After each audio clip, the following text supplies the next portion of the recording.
Hey everybody, what's up? Just Ehren right here, Question Period Canada. How are you today? I'd like to say hi to Joan, hi to Rhonda, hello to Mubu, hello to Tinfoil Hat, Angry Canadian, Ken. There are so many of you people that watch, and I enjoy hanging out with you guys here doing this stuff. Today we're going to take a peek at a Senate committee meeting that they're reviewing the regulatory affairs and all the other Canadian business. Let's jump right into it. We've got it ready to go. We've just about got it ready to go.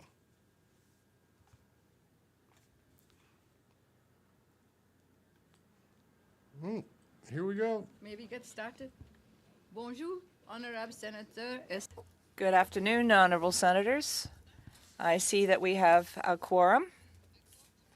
Meeting of the Standing Senate Committee on Legal and Constitutional Affairs. I invite my colleagues to introduce themselves, beginning on the left. Senator Denise Batters from Saskatchewan. Scott Tanis from Alberta. Paula Simons, Alberta Treaty 6 Territory. Good morning, Marty Klein from Saskatchewan, Treaty 4 Territory. Chantal Petitclerc, Sénatrice du Québec. Kim Pate, I live here in the unceded, unsurrendered territory of the Algonquin Anishinaabeg. Hi, Bob. Hi, I'm Kumi. Brett Cotter, a senator for Saskatchewan. Yvonne Michael, Boyer, what's up? Ontario. And I'm Mubina Jaffer from British Columbia. Senators, as you know, there's a vacancy has risen in the position of a deputy chair for the committee. I'm therefore ready to receive a motion to elect a new deputy chair. Are there any nominations? Senator Tanis. I nominate Senator Batters.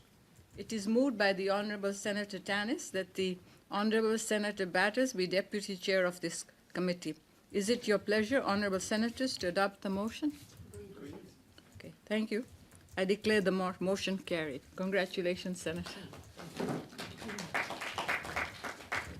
And welcome, Senator Petitclerc, to our committee as well. It's nice to have you. Colleagues, as you know, we are meeting to begin the clause-by-clause consideration of Bill 230, an act to amend the Corrections and Conditional Release Act. Before we begin, I would like to remind senators of a number of points. If at any point a senator is not clear where we are in the process, please ask for clarification. I want to ensure that at all times we have the same understanding of where we are in the process.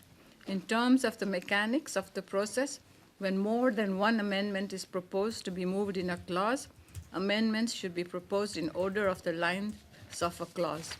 If a senator is opposed to the entire clause, the proper process is not to move a motion to delete the entire clause, but to vote against the clause as standing as part of the bill. Some amendments that are moved may have consequential effect on other parts of the bill.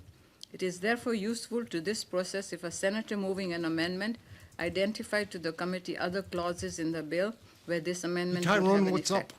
Hey, Otherwise, it will be very difficult for members of the committee to remain consistent in the decision-making. Because no motion is required to move amendments, there can, of course, have been no preliminary analysis of the amendments to establish which ones may be of consequence to others, which may be contradictory. Si des membres du comité ont une question. If committee members have a question with respect to the process or with the justification of anything whatsoever, we will refer to the standing orders. The chair will listen to the arguments and we will discuss the issue, the procedural question, and make a decision. The committee is the master of its fate, and we deal with the Senate standing orders. If you wish to challenge a speaker's ruling, this can be done. Finally, if the two motions are not equal, they will be rejected. Yeah? Okay. It is agreed that the Senate Committee proceed to clause-by-clause consideration of Bill 230 and act to amend the correction and conditional release. Shall we proceed with this act clause by clause? Senator Tanis. Thank you, Senator Jaffer. Senators, before we proceed to clause by clause, I wish to raise a concern that I have about something that may be missing from this bill. According to the Constitution, bills that appropriate public money require a royal recommendation. We have several speakers' decisions which outline when a royal recommendation is necessary. A royal recommendation is necessary when a bill allocates money not previously authorized or broadens an existing authorized expenditure. A recommendation is also needed if a measure extends benefits. There's a caveat that if the action only imposes a minor administrative expense on a department or an agency, a royal recommendation may not be necessary. I'm concerned that the bill, which requires the engagement of outside medical professionals for mental health assessments, may trigger the need. This could be a new expenditure and outside the previously authorized allocation of funds for the government. Further, we are going to compel the minister must effect transfers to hospitals, and this will potentially result in large expenditures, require expanded capacity, one or the other or both. I'm particularly inspired, I guess, by the testimony from the person from the PIERRE Institute in Quebec.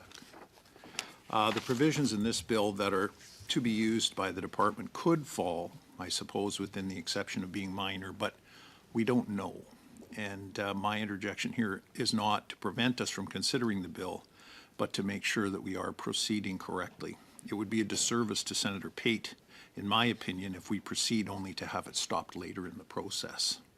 I'd like to suggest we simply delay the clause by clause to hear from the law clerk for his views on the royal recommendation, or potentially invite the parliamentary budget officer to provide an estimate of this cost to determine if these additional funds can be considered minor or if indeed a royal recommendation would be required. And that's my proposal. I leave it in the hands of steering or the committee to determine how we proceed. Senator Pate. Thank you very much, Senator Tanis. I appreciate your concern. I do think this is a matter that of procedural substance that probably should have been raised at second reading as a concern, but I'm quite happy to speak to it. The government gave money to the Correctional Service of Canada with Bill C-83 specifically for these sorts of provisions. That money we have heard, and we have not received further detail. My understanding from the clerk as early as this morning is we still have not received further detail about how that money was spent. At Finance Committee, we received some detail, and it was very evident it was not any new beds, contrary to what was allocated according to the royal recommendation with Bill C-83. As well, it was near identical procedure with the exception of a requirement to move people out that Bill C-83 was implementing. At that time, we did ask the parliamentary budget officer to cost what it would cost to put someone in a segregation, in an SIU versus a hospital bed, and it deemed that the reallocation would actually be cost effective. It would cost less to allocate those monies to contract those monies externally. And so we have the costing. The Senate worked on these amendments as part of Bill C-83, which seemed to be part of what gave rise to the additional funds being allocated under Bill C-83. We have one witness from Pinel who, with respect, wasn't aware when I asked the question that, in fact, there had been a move at one point to open a much larger unit that corrections had then balked on. And so this is someone who didn't have the same level of experience, I would argue, as others may have, who might have answered differently. We also heard from other witnesses, notably Michael Spratt, who was asked specifically that question with respect to legal aid funding in terms of the having to go to court for the 48-hour review. And he indicated that it wouldn't come in the realm in his legal opinion of a royal recommendation because it impacted, if at all, provincial funding, but was merely a reallocation of resources. In addition, through the Human Rights Report, which has been tabled twice in the Senate and accepted twice by the Chamber, it's virtually this exact provision is what was in Recommendation 69 of the Ryder Report. So I don't see the need for it. I see it as a reallocation of resources rather than new resources being applied. Right now, as when Senator Simons raised the question about the MOU, the fact that the Correctional Service of Canada has chosen to let memoranda of understanding lapse doesn't obviate the reality that they still have exchange of service agreements with every province and territory for health services. So it puts the onus on the Correctional Service of Canada to actually reveal where they're spending those monies that they have already been allocated for this exact purpose. In addition, they've been allocated money for mental health advocates that they also haven't been able to account for. Thank you, Senator Pitt. Senator Simons. I just wanted to add, I've received further correspondence in regards to the MOU in Alberta, and this may be helpful. The letter we received informed us that the MOU ended in 2006 in Alberta. This is not a recent state of affairs. It's almost 20 years. And since then, their protocol, to read from the letter, is once an offender is certified, they are transferred to our regional psychiatric center in Saskatoon within 24 hours. So this is, you know, these are expenses that would be within the existing envelope. I still find it peculiar that this is the strategy, and I suspect as we get further into the bill, the discussion of what's a disabling mental health condition versus a certifiable one is not quite the same. But other than that, they deal with psychiatric matters within the facility with staff that they contract from AHS. But they're not allowed to send people out to beds. Anyone else? Hey, Sheila, what's up, True Blue? No? Anybody else? Did I say hi, Brent? What's up, buddy? Kenya? Oui, mais c'est assez. It's clear to me that the issue here about spending money shows, well, at least Weird guy, but we're talking about additional resources that would be required in order to implement this bill. The answer that I was really struck by to the question that was put to the Pinnell Institute is that how many people or inmates fit the description of someone suffering from a mental illness as it's defined. During the response I was given was everybody. So I don't know if the purpose here is to ensure that these penitentiaries get transformed into hospitals, but clearly that would have an enormous financial impact on the situation. And this whole issue of resource allocation, we're not talking about budgets that have currently been set aside. So I think we have to check into this and go a little bit further. I apologize, Senator. hey, Stephen, what's up? Are How you here? Were you here when Senator Pate provided her explanation? Yes, I heard what she said. Yes, I heard. And my staff has summarized this for me. Anyone else? Senator Dalfo and then Senator Carter. Thank you, Madam Chair.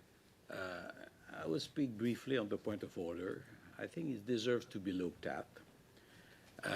But there's also... Can I just understand it? Are you raising a point of order, or you just wanted to have a conversation, Senator Tanis? Well, I think I'm prepared to make a motion. Okay. If it's deemed to be in order, I would make a motion that we postpone clause by clause until the next meeting and ask the law clerk to examine the bill and give us his opinion.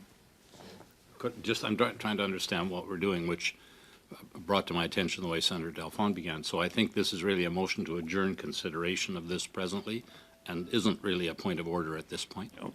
So I just so understand, that if I can resume, thank I you. apologize. So I understand what he's raising is a kind of point of order. He wants to have an opinion from the clerk about that issue. So I think what I want to say is that any bill we pass, when we do a new crime, for example, will translate into police officers having to enforce the crime, crown prosecutors having to engage proceedings, and the systems to deal with these things, and judges to hear, and maybe people in the jail systems having also to deal with people that will be convicted and having to serve time in jail. So this is not necessarily considered something that needs a royal recommendation, because may result in some expenditures, but this is not considered an expenditures bill. Here, however, the evidence is really a bit more. It's not clearly saying that there would be expenditures, but all the evidence shows that, for example, MOU will have to be entered in order for an inmate or a person which is incarcerated has to be transferred to a hospital within 48 hours for being assessed. And we also are told about some other aspects, and so maybe it's worth exploring where the line is. When it's a very incidental, I guess it's okay. When it's clearly expending money, it's not okay. And where is the line in between? I will benefit myself maybe from an opinion from the clerk about it. Senator Cotter. This is helpful, at least in understanding what the process is that we have under consideration. I had thought when Senator Tanis introduced his intervention that he was proposing, for the benefit of Senator Pate, an early consideration of this question so that, if I might put it like this, the bill doesn't have the rug pulled out from under it at a subsequent point. If that's the nature of the line of inquiry, it seems to invite Senator Pate to decide whether she wants to run the risk of having a bad outcome in the Senate when this might be raised in a more formal way there, which I presume could happen.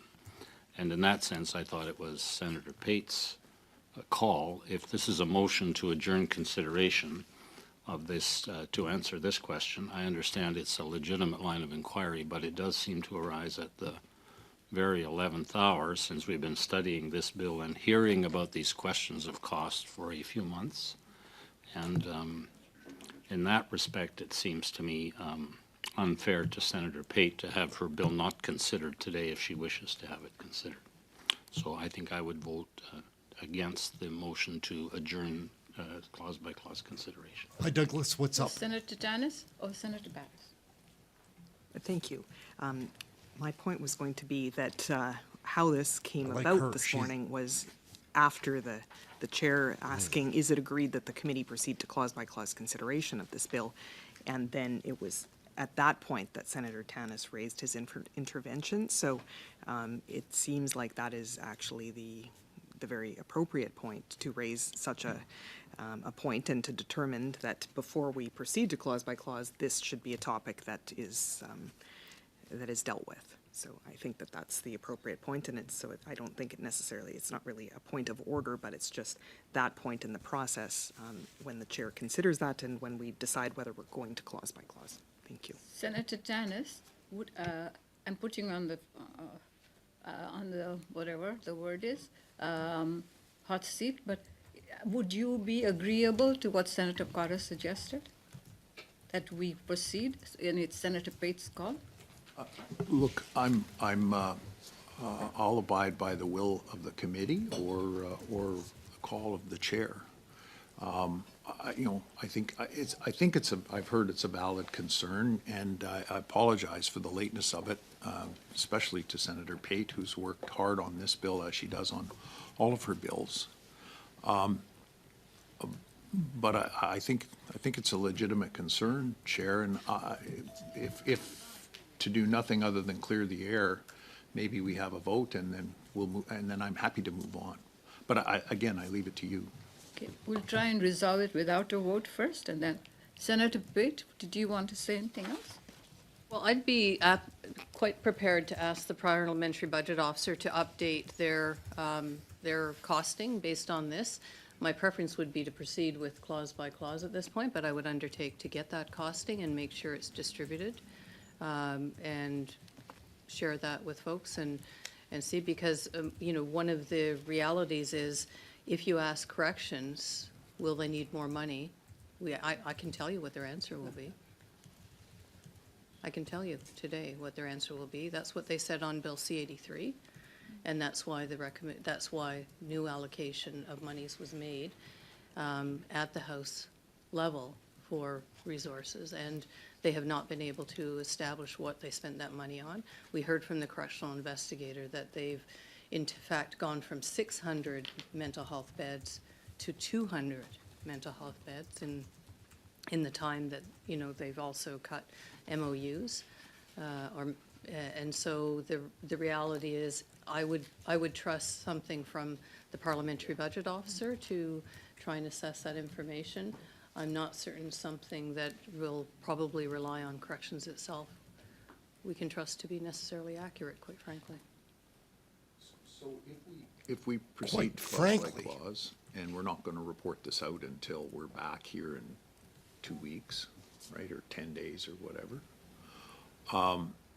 and we get a PBO number and we get a law clerk that says this, you know, based on the number, this is, in his view or her view, needing a royal recommendation or not needing a royal recommendation, before we spill it into the chamber, I would be okay with that, if that's helpful. Senator Barros. I personally think that it would be better rather than do a clause by clause, because frankly, my views on a clause by clause will be impacted by that very result of the PBO, and then I can't pull that back after we've gone through the clause by clause. So I think we should have that information first, because that has been, as I've expressed in the last few meetings, that has been a concern of mine, is the significant mental health costs that can result from this and potentially taking away from elsewhere in a very overburdened system.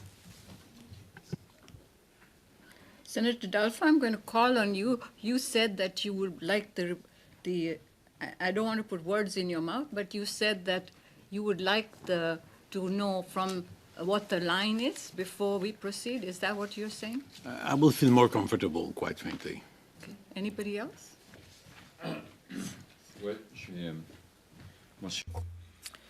I too would prefer to hear some opinions before we proceed with respect to the line and the expenses, and then we can do clause by clause after, because if there's an issue here, maybe we can fix the bill, propose He's a funny some guy. amendments that would fix the problem rather than reject it outright. Because we can't do that right now. Anyone else?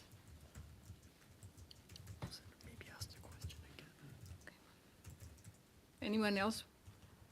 Senators, do you want me to proceed? Do you want to proceed for a vote? For a vote on this motion? Yeah. So can you ask the question again?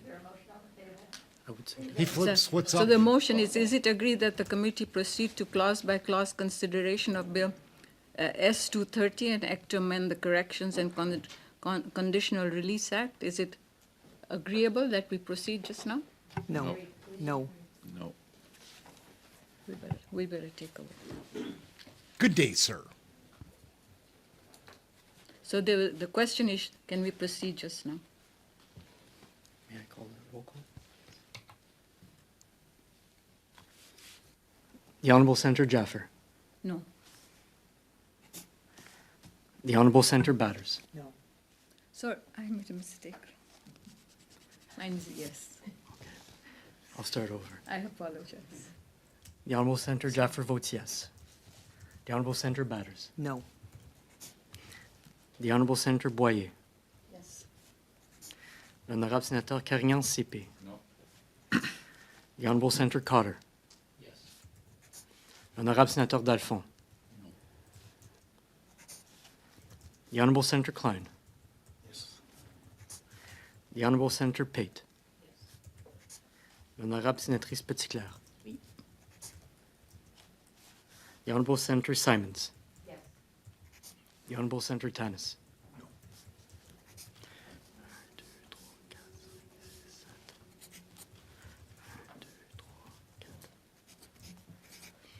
Yeas pour 7, nays contre 4. Hi, Kelly, what's up? Abstention, nil. So, Senators, we will proceed with clause by clause. Senator Carter.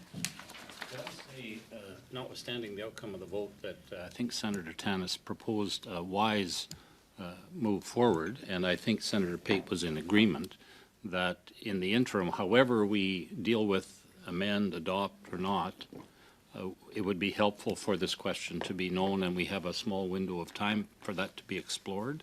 So whether it's now or at the end of the meeting, I think we should figure out a mechanism by which the Parliamentary Budget Officer can provide us information on what essentially is a procedural question as opposed to more evidence about the bill.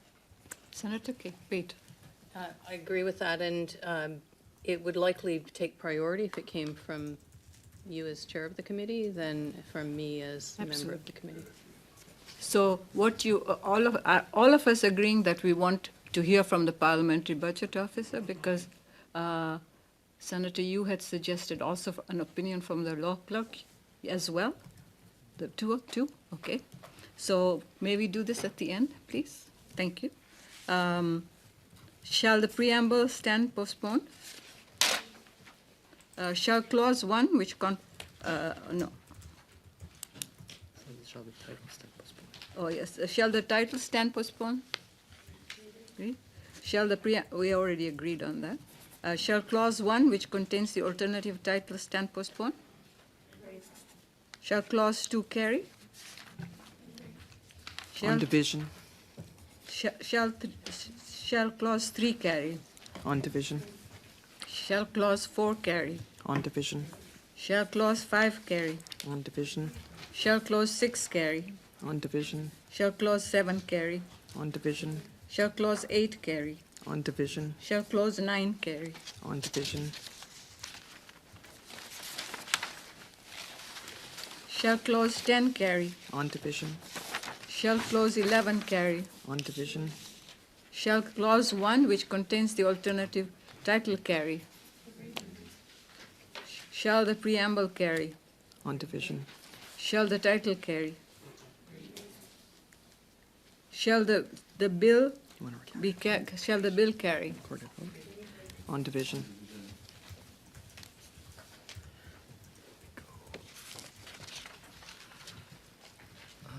No, we have to do this. Does the committee wish to open observation? Don't we want to do this? The bill will not amend it. Oh, okay. Does the committee wish to consider pending observations to this report? No.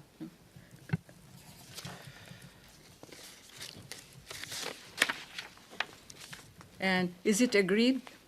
No, I better not. Is it agreed that I report this bill to the Senate in both official languages?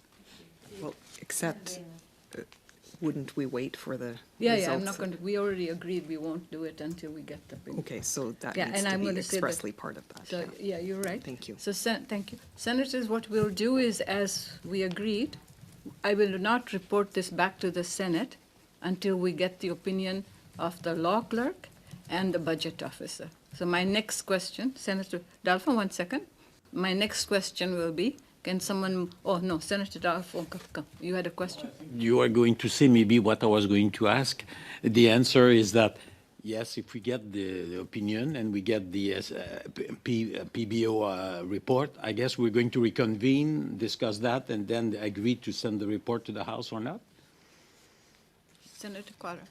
I agree with Senator Dalphon that we should not have the motion that you report to back to the Senate until after we have had that consideration. So Fair enough. with respect, I would suggest we not entertain a motion along those lines I just agree. yet. I agree. So, so we'll wait for the last one, and does anybody want to move a motion as to exactly what you want the PBO and law clerk to study? Senator Klein and then Senator Tannis. I did wanted to get into the exact of that. I'll leave that to Senator Tannis. But would this, and maybe this is a question for Senator Pate, but in regards to the costs of this, is there some way we can meld in some form of consultation, advanced consultation with provinces? Or maybe you can explain to me, who receives the burden of this when they say inmates get moved from Canada Corrections facility to other beds for mental health care? It's a combination of the Correctional Service of Canada allocating resources and contracting beds so that they can be developed within the province, and then the province providing the services. So is that within the scope of what you're planning to pose to the PBO? Well, the PBO, when they costed this initially, when we were, actually not this, when we requested the costing for Bill C-83, when the amendment was being proposed, that's what they based the costing on. And so this would be an updated, I would imagine, of that process, so. Okay, thank you. And then, in my understanding is that's part of what led then to the allocation of additional resources that were not used by corrections in the way that they were allocated. Thanks, Chair. So who wants to move the motion? But Senator Tannis, I've just been told that it's not the law clerk, but it's the tabling officer we refer it to. Okay, thank you. Go ahead, Senator Thank you. Tannis. So I would move that we request that the parliamentary budget officer and the tabling officer review the bill to ensure that it does not require a royal recommendation, and that they be provided with the transcript of this meeting to help guide them in their work and whatever other information they feel they need, and that they report back as quickly as possible, and that we then reconvene to finish clause by clause. So may I do a friendly amendment? It wouldn't just be this meeting, but it would be the whole, whole proceedings of this bill, not just this meeting. Sure, yeah. Is that, so is that Yeah, acceptable? that's fine. Anybody else want to speak on that? Just trying to write out some words for Senator Tannis's motion. Because I think the PBO's role isn't to address the question of royal recommendation, but No, that's the presumably the tabling. table officer. So could His role is to cost it, right? could I propose some language, or do you want to take a stab at that? No, I'm happy to have you propose the language, but I just want it to be clear. We're talking about the provisions that are clause 4, the transfer out, as opposed to the whole thing, taking into account the comments that Senator Dalphon made. I mean, if we ask for a costing of the whole bill, absent any other context, it could be a very different picture, much like if you ask the costing of any criminal law bill. To me, it is in this transfer process and moving from shall to must that with the new definition for the assessment, that is to me where my concern lies. Yeah, but I think you focused on that. Yeah. Yeah. So a specific clause? We want him to focus on. Well, I thought it was clause 4 that people were focused on, but, yeah. Clause 1. The entire bill. Qu'on regarde l'ensemble, puis We'll look at it in its entirety. non, At any rate, we're doing this backwards, in my opinion, but let's keep the bill in its entirety, and with the consequences that will become apparent. How does everybody else feel?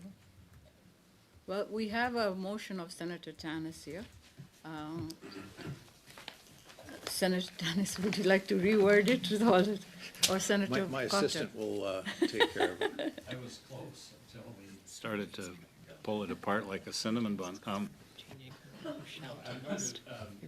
going to leave a little hole for addressing the question that Senator Tanis wants to propose in his motion, inspired by perhaps Senator Carignon's intervention, perhaps Senator Pate's. The motion be that the chair of the committee, we direct the chair of the committee to request that the parliamentary budget officer provide a cost estimate regarding the implementation of Bill S230. Now, I'm not snapping up Senator Carignon's intervention because it is Senator Tanis's motion, and so I think he gets to fill in the phrasing there, and we might debate that. And an opinion of the tabling officer regarding whether the adoption of Bill S230 would constitute, I don't know what the phrasing is, a violation of the royal recommendation, or however that, I think perhaps would necessitate a royal recommendation. Okay. Does that work for you then? Now you just need to fill in that little phrase. If the the implementation of the new elements, I guess, is really what we're talking about. The new elements in the bill. The new elements of. Aren't the new elements the whole bill? That's the amended. But isn't this bill Well, amending that some of these corrections? they're already going on, but in some cases, the commissioner doesn't have to do it if he or she doesn't want to. Now we're saying you have to, in every case, right? You don't have a I just choice. want to clarify something, Senator Tanis. Was your objection that it shouldn't be shall and it should be must? No. Okay. It is must and it was, in some clauses, it was before, it was may, and others it was shall. And it was adopted. Okay, so, so you were just, there are two proposals going on here, but it's your motion, and so you want what? I'm not going to put words in your mouth. So everything that Senator Cotter said, but I think we would say the new elements Okay, in Bill C. okay. Senator Cotter, may I Or S230. impose You want me on to you go again? Okay. please, so everybody knows. It's moved that the committee direct the chair of the committee to request that the parliamentary budget officer provide a cost estimate regarding the implementation of the new elements of Bill S230, semicolon, and the opinion of the tabling officer regarding whether the adoption of Bill S230 requires or would necessitate a royal recommendation. Are you satisfied with that? And again, and that they be provided, frankly, with the transcript here so that they get the context of what we're looking for in the request. And that the respective officers be required to be provided with a transcript of this meeting and the deliberations of the committee regarding Bill S230. Okay. So you're moving that motion, right? You're moving that motion, so it's on the floor, and Senator Barras wants to discuss that. Yeah, I just had a little suggestion just about wording when you were saying the new element, I think you said the new elements of. I would just suggest maybe it says the new elements contained within Bill S230. That's a friendly amendment, right? Okay, is that acceptable? Yes, Senator Pate? Is it acceptable? Okay. Okay, do we need to take a vote on this, or everybody's accepting it? Agreed. Okay, Hey, thank you. Lamonte, what's up? I just have a question. How often have these kinds of royal recommendation, or these kinds of assessments been sought on other bills? Because I know we've passed other private bills that clearly had cost implications where we didn't interrogate the same. It's unusual. The table officers have been scrambling. It's unusual. That's all I'm going to say. If I may, So I can think of lots euh, of examples. il y a une where nouvelle it's passed. politique maintenant ici. There's a new policy in the Senate. When you table bills in the Senate, before, when senators want to draw attention to a particular issue, there was an inquiry. Now you have to table a private member's bill, And over the past few years, the Senate has seen a huge number of private members' bills, which wasn't the case beforehand. So the more bills that are tabled, for instance, we had a bill on Violin Day. Well, there was no issue here about requiring a recommendation, but when you table bills that have a significant impact that result in public funds being spent, these are bills usually come from the Crown, come from the government side, from a government minister. So that obviously requires a royal recommendation. So when it's the bill's tabled in the Senate, member of the Senate who is not a member of the cabinet, the more bills we table, because this is an important bill, a significant bill, and the more often we will see this need for royal recommendations. With all due respect, when we had inquiries, No, because we were all whipped. We didn't have this new system. And what we see now is under the new system. That's the issue. Mais ça, la système est complètement différent. the system is now. The inquiries still do exist in our rules, but the practice was to use the inquiries route. Now we table bills. I'm not against this. I've done this myself. It's a question of what practices are involved. That was very helpful, Senator Carignan. Thank you. And this is sort of an acknowledgement of a bit of the dilemma that, say, perhaps Senator Tanis faced here.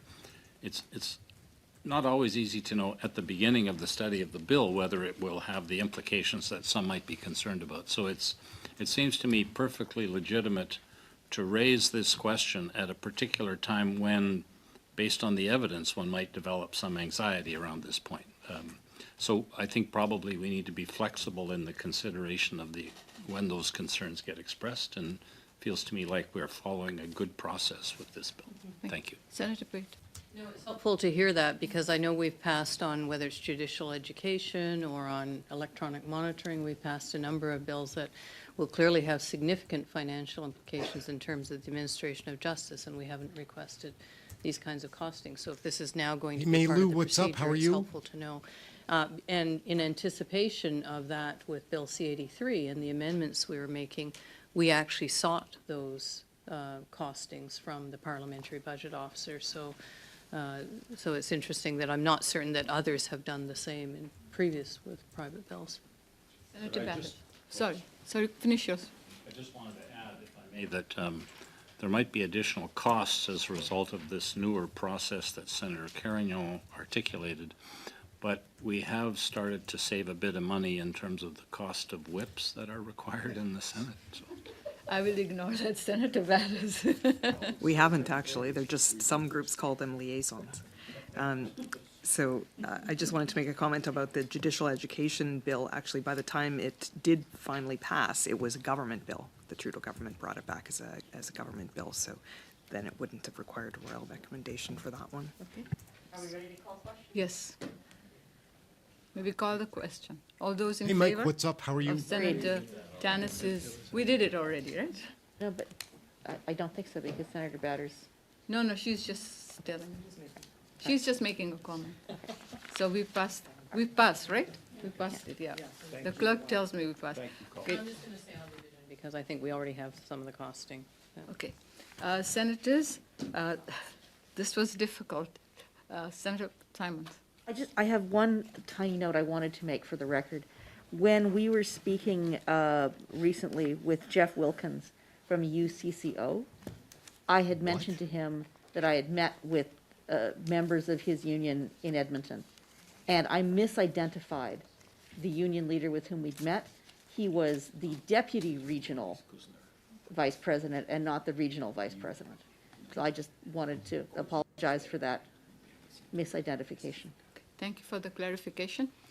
Senators, I'm told this has not happened before, and Senator Tanis, thank you for doing it to me. But we always work things through, so thank you very much for everybody's cooperation. And next time when we come back, we will be looking at the sterilization bill. And may I, so please get ready for the sterilization bill.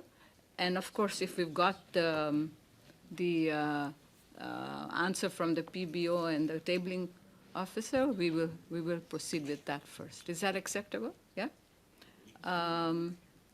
Thank you, everybody, and may I Hey, please Danielle, ask what's Ehren up? to stay behind. Before Thank we get you. going, it Thank sounds you. like they're wrapping up. Thank you very much. They're wrapping up, it seems Pardon? like. I think I have to move something. It's already been done. Okay, good. Thank you. So that's it. Anyhow, so great. That's the Senate. If you have not seen the Senate before, it's completely different than the House of Commons. It seems more professional. They are very laid back. We've got a visitor up here. Who's coming over? Come on. Come say hello. Say hello to everybody. Come on. She knows she's not allowed up on the table. But here. Come here. So anyways, guys, that's Question Period Canada. I'm Ehren. We have a great time covering Canadian federal politics right here. It's a bit of a strange week because the Parliament is not sitting, so she doesn't like being held very much either. Oh, can you get down? You're stuck. You're in my sweater. Your claw's stuck. I know. Go. All right. Anyway, sorry about that. That's my cat. That's Sweepy. I've got another one, Honey Pot. She's around here somewhere. We have a blast with this chat, guys. Like, it's so much fun. Like, when I go to bed, I'm like, oh, I can't wait to do the chat tomorrow. Not even the show. I just like hanging out with this group of like-minded, not the same, but similar thoughts that we know we need change in this country. Times are really bad, but Canadians are really good. It's a conundrum. Anyhow, we're just gonna get running. Thank you all so much for watching. I love doing this chat thing. Like, I talk on here less than I used to because I like to say hi to everybody because I think people like that. But I don't know. It's just fun catching up with you guys, learning about Canadian politics together, watching this mess of a situation that we're in. I believe in a lot less government.